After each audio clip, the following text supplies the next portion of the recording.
Assalamualaikum warahmatullahi wabarakatuh. Perkenalkan, nama saya Ira Dewi Sutomo. Nomor induk mahasiswa saya 616080620016. Saya berasal dari Institut Kesehatan Mitra Bunda Batam. Di sini saya akan menjelaskan tentang presentasi saya, itu hubungan bidan ibu dan keterampilan komunikasi efektif dalam pelayanan. Baiklah, di sini saya akan menjelaskan tentang hubungan bidan dan ibu. Nah, di sini tuh ada kepuasan pasien yang harus menjadi kegiatan yang tak terpisahkan dari pengukuran mutu layanan kesehatan. Nah, jadi di sini ada menurut Saifuddin 2008, komunikasi yang baik antara bidan dengan ibu hamil itu sangat mempengaruhi kepuasan ibu dalam memperoleh pelayanan kesehatan oleh bidan.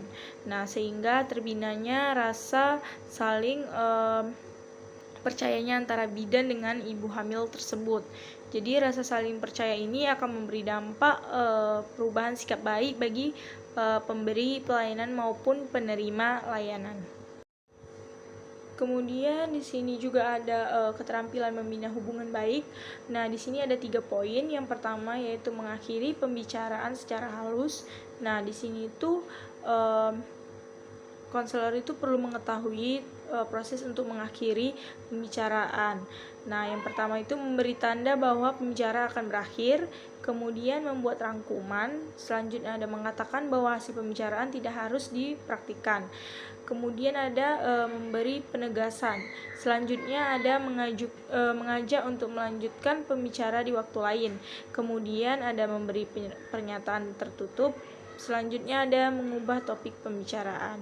Nah, untuk yang poin yang kedua itu memperhatikan kelangsungan hubungan di masa yang mendatang. Selanjutnya di poin ketiga di situ ada menunjukkan konselor yang lebih kompeten ketika klien datang kepada konselor berulang kali dan menceritakan hal yang sama. Nah, maka konselor harus menyadari bahwa klien membutuhkan bantuan khusus dari konselor tersebut. Kemudian ada prinsip konseling. Di sini terdapat 4 poin. Yang pertama ada prinsip yang berkenaan dengan sasaran layanan. Kemudian yang kedua ada prinsip yang berkenaan dengan permasalahannya. Selanjutnya ada poin yang ketiga yaitu prinsip yang berkenaan dengan program pelayanan bimbingan dan konseling. Kemudian poin yang keempat di situ ada prinsip yang berkenan dengan tujuan dan pelaksanaannya. Kemudian di sini ada konseling. Nah, di konseling ini diambil dari bahasa Inggris yang nasihat atau anjuran. Kemudian konseling ini merupakan proses hubungan antara pribadi di mana orang yang satu yang membantu yang lainnya untuk meningkatkan pemahaman dan kecamkan dalam menemukan masalah. Nah, kemudian tujuannya itu ada pengenalan dan penerimaan, kemudian penyesuaian diri terhadap lingkungan, selanjutnya ada pengembangan potensi. Nah, selanjutnya ada pemecahan masalah dengan baik dan ada menghasilkan perubahan pada diri.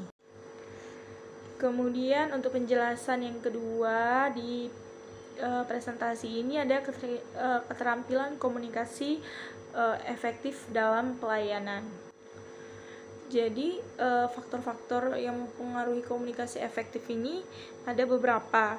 Nah, di sini yang pertama ada perkembangan, kemudian ada persepsi, selanjutnya ada nilai, kemudian latar belakang, emosi, jenis kelamin, pengetahuan dan peran maupun hubungan dari komunikasi efektif tersebut. Baiklah, selanjutnya di sini ada teknik penyampaian pesan efektif dalam pelayanan kebidanan. Jadi tekniknya ini, komunikasi ini efektif merupakan proses penyampaian tujuan, pesan, gagasan serta perasaan dengan cara yang baik melalui kontak sosial yang baik. Kemudian ada sehingga ada kesamaan persepsi dan pemahaman serta dapat membangun sikap dan perilaku yang positif. Selanjutnya itu penerapan taktik atau strategi agar tujuan komunikasi efektif tercapai. Jadi di dalam komunikasi efektif ini juga terdapat hambatan dalam keterampilan komunikasi. Nah, yang pertama ini ada hambatan dari pengirim pesan, misalnya tuh seperti pesan yang disampaikan belum jelas. Kemudian ada hambatan dalam penyediaan atau simbol. Hal ini dapat terjadi karena bahasa yang dipergunakan tidak jelas. Jadi sehingga mempunyai arti lebih atau satu simbol yang dipergunakan antara si pengirim dan si penerima. Selanjutnya ada hambatan media, itu hambatan yang terjadi dalam penggunaan media komunikasi. Selanjutnya ada hambatan dalam bahasa sandi. Di sini ada hambatan terjadi dalam menafsirkan sandi oleh si penerima. Kemudian ada hambatan dari penerima pesan itu misalnya kurangnya perhatian pada saat penerima atau mendengarkan pesan. Baiklah, cukup sekian presentasi yang saya sampaikan. Bila ada kesalahan maupun kurang jelas, mohon dimaafkan. Wabillahi taufiq wal hidayah. Wassalamualaikum warahmatullahi wabarakatuh.